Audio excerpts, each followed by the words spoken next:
moon. If they have trouble processing information, it's the 5th or the 9th house, or there's some problem with Mercury or Jupiter. If it's problems with money, Jupiter is usually to blame, although Venus can play a part in that, or the 2nd house lord. If it's something connected with relationships, usually Venus is the problem planet, but also the 7th house lord can be the problem planet. So my Venus is actually pretty strong, but my 7th house lord is very afflicted. So essentially what you'll do is you'll strengthen planets in the 7th house with certain gemstones or with certain acts or rituals. The Indians have an entire set of rituals connected with their belief system, or the belief system connected with Jyotish, which essentially is connected with temple worship, and there are a distinct set of gems, rituals, and those should be practiced by a skilled practitioner. But I'll just get so those you pay for.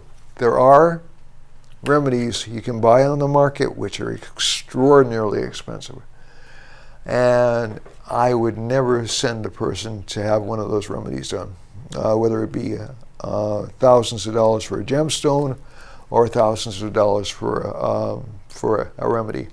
I'm not interfering. I'm not suggesting that those people are dishonest in any way. That's not the idea. I just think the amount of money requested is, if a person's in trouble, they're usually not going to have that kind of money to spend on those kinds of rituals or those kinds of gemstones. There are, however, certain colors you can favor. There are certain rings you can favor. This, for example, you can't see it from this picture, but this right here is a clear quartz ring. So it looks, you can't see it from where you are in the camera, but it's essentially, it looks kind of like a diamond. So it's a clear stone, and it's set in a setting so it touches the skin. The gem touches the skin. And because Venus is my 1st house lord, I would wear that all the time. I likewise like wearing green stones, because although they cost me a little bit of money, they help me in terms of doing my dharma or my duty. They also help me in terms of keeping my cool. They're a Mercury stone. They help me in terms of communication, which you may have sensed I have a little bit of a problem with at times. And other stones, this is a lava stone. It's used for grounding. This is a tiger eye. It's used for Ketu. And you can buy more expensive stones, but basically everything I'm wearing on here, no single item is really much more than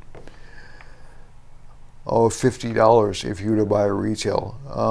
And you don't have to juice up on these things. You don't have to buy $1,000 sapphires. As a matter of fact, for the malefic planets, let's say for Mars, Saturn, Rahu, and Ketu, and even Sun in some cases, there is at least one of school thought that recommends you not wear those planets except for stones connected with those planets, except for short periods of time to accomplish a specific purpose. The reason for that is because those planets have inherent difficult energies connected with them. And the basis for selecting these gemstones is a prescribed list of gemstones, which I'd be happy to identify for anybody. As a matter of fact, I'll talk more in depth about this next week, and I'll even talk about some of the rituals in depth with you next week. Certain of the gemstones, like Saturn, has kind of a depressing air to it. I've worn Saturn stones. I had a nice blue sapphire I got many years ago, and it helped my study tremendously, but oh my God. In terms of what it did to my finances, it was a nightmare. And as soon as I spoke with somebody I have a very good friend from who lives in Thailand right now, I believe, and he used to be a rock and roll singer, actually, coincidentally, and he also was a member of the Hare Krishnas, and he had founded his own there's this organization called the Planetary Gemological Association, and he founded it. And I'm a member. I've been a member for about 20 years. And there are two schools of thought about wearing gemstones, and one's called the terminology isn't important to get specific, but one's called a practical school, and one's called an anical school. And the anical school essentially says you should wear the benefic gemstones. And the reason for this, so gemstones connected with benefic planets like yellow sapphire, unless it's not a friendly planet, it's your rising sign. And also you can wear Venus stones, which are diamonds, or clear quartz crystals, or even zircons, natural zircons. You know, you don't have to break the bank in order to address these remedies. They do work. The major gemstones like rubies, emeralds, they do work very well. The blue sapphire I had was a very powerful stone, but it was really expensive, number one. And number two, I don't encourage people, especially not the clients I see, to go out and spend a lot of money on gems. There's a specific way to worship I'm going to deliberately say to worship a gem. Okay, so I'm going to get that out in the open. To prepare a gem for wearing, and that is there's a planetary mantra connected with the gem. The planetary mantra contains the energy of the planet, and you put the gemstone in a solution, usually in milk and water, and there's a specific time of a day you do the mantra. You burn some incense, and you say the mantra of the gem 108 times. And this is more a calmer approach than just putting the gemstone on and saying, okay, do your work.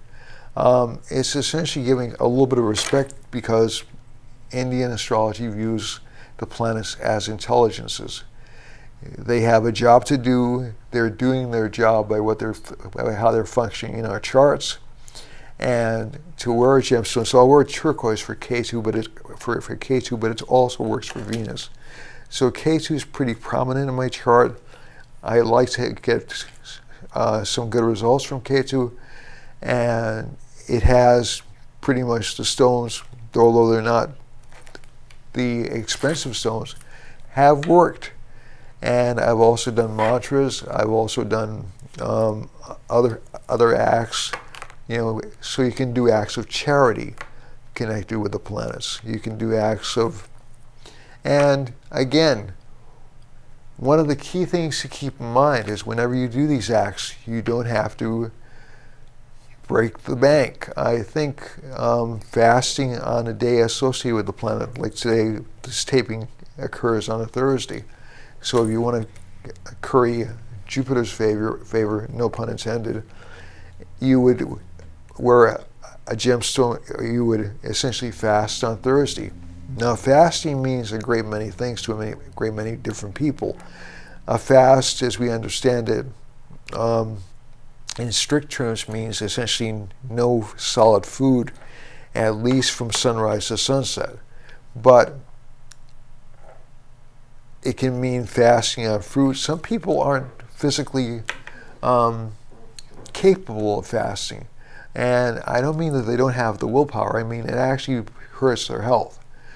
So those people shouldn't fast. They should eat some food, or do some practice, or give to some charity, or donate to some principle which will help Jupiter. And this can actually help you in the long run. As a matter of fact, if you do give gifts to kings or churches on Sundays, that helps the sun. Give gifts to mothers, and it can be simple charity, mothers, or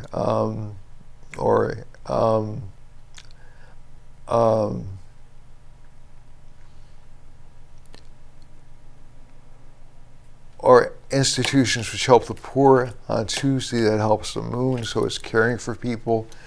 If you do so you do that on a Monday, it'll help your moon. If you give donations to police benevolent associations or to the military on Tuesdays, that'll help Mars. If you give donations to young students on Wednesdays, that will help Mercury. If you give donations to charitable institutions or institutions of higher education on Thursdays, that helps Jupiter. If you give donations to young girls or to places connected with beautification, or else people associated with the fine arts on Fridays, that helps Venus. And if you give funding to institutions which help the poor or the disabled or the elderly on Saturdays, that helps Saturn in your chart. So you don't have to do this every week. You don't have to do this at every particular time. It's usually better to do it when the moon is waxing, but that's not a strict requirement. So there are a variety of ways you can actually help your planet. Also, the astrologer can help you isolate or identify certain times when your planets are weak and certain times when you can actually actively help lessen the intensity of the planets. That having been said, my time is out. I will continue this discussion next week. For the time being, that's all I have to say today. And I wish you the best for the upcoming week. And I wish you all good health and all good wishes. Namaste.